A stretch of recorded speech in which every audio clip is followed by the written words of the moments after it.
Yo, mambo vipi? Kama kawa kama dawa, mizuka. Leo kwenye Ichukue Hii na kurudisha mpaka mwaka 1983. Tarehe 8 ya mwezi wa 8 alizaliwa mkali wa Bongo Flava, nyota mwenye hit songs za kutosha, na wazazi wake wakampa jina akaitwa Mbwana Muhammad Ali. Huyu ni msanii wa Bongo Flava almaarufu kama MB Dog. Safari ya MB Dog kwenye game ya muziki wa Bongo Flava ilianzia mtaani kabisa, ambapo alikuwa akikichafua kwenye makempu mbalimbali kwenye zile show ambazo zinafanyika mtaani. Ndipo mwamba mkali wa hip hop hapa Bongo Tanzania, Madi, alipoanza kuvutiwa na kipaji cha jamaa, ambapo kipindi hicho alikuwa akirap, yani akifanya mziki wa kufokafoka. Kipindi hicho MB Dog hata mashairi ya ngoma zake alikuwa akiandika hip hop. Madi baada ya kuvutiwa na kipaji cha MB Dog ndipo alipomstua marehemu Abdu Bonge ambaye alikuwa bosi wa kundi la Tip Top Connection, na alipopata bahati ya kumsikia kwa mara ya kwanza, jamaa alivutiwa sana na MB Dog na kusema huyu ndio atakuwa msanii wangu. Na ikumbukwe MB Dog kipindi hicho alikuwa tayari amekwisha rekodi baadhi ya nyimbo zake ukiwemo Latifa, lakini kwenye studio ndogo, na hakuwahi kutoa wimbo wowote kwenye radio station. Ndipo Madi pamoja na MB Dog waliongozana mpaka kwa P-Funk Majani, na siku hiyo geti lilifunguliwa na mrembo Kajala Masanja. Ikumbukwe kwamba wakati huo Kajala yupo kwenye penzi zito na producer huyo. Yes yo, usitokijua ni kwamba wimbo wa MB Dog wa Latifa, ambao ndio wimbo wa kwanza kabisa kwenye hiyo ngoma, alitakiwa kukaa mtu mzima marehemu Albert Mangwea, lakini P-Funk Majani akamchagua Madi aweze kukaa kwenye verse ya pili. Na baada ya kutoka hiyo ngoma,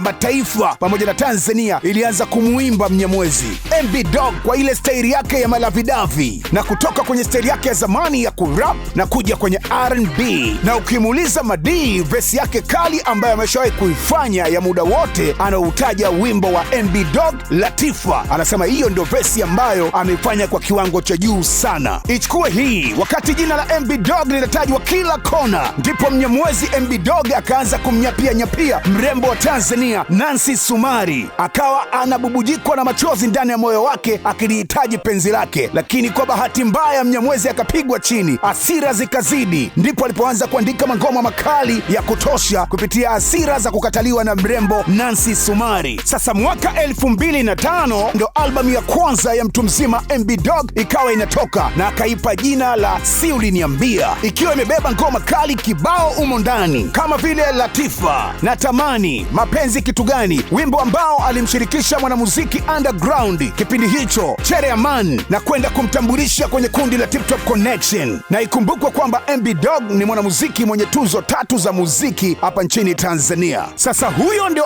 MB Dog, mwanamuziki aliyeubeba mziki wa Bongo Flava kwa muda mrefu kwenye mabega yake na kufanya vijana wengi washawishike kuingia kwenye kiwanda cha muziki wa Tanzania. Amefanya makubwa na ataendelea kukumbukwa, na bado anayafanya makubwa kwenye game ya muziki. Kama kawa kama dawa, mimi naitwa Gabi Mtanzania, tukutane next time, au vipi Hey, mizigo ya meli na ndege imefika. Sasa ni rahisi. Mizigo kutoka China, Dubai, Uturuki, India na Marekani inakufikia kwa muda mfupi sana. Safirisha na Simba wa Bahari. Ni salama, haraka na nafuu.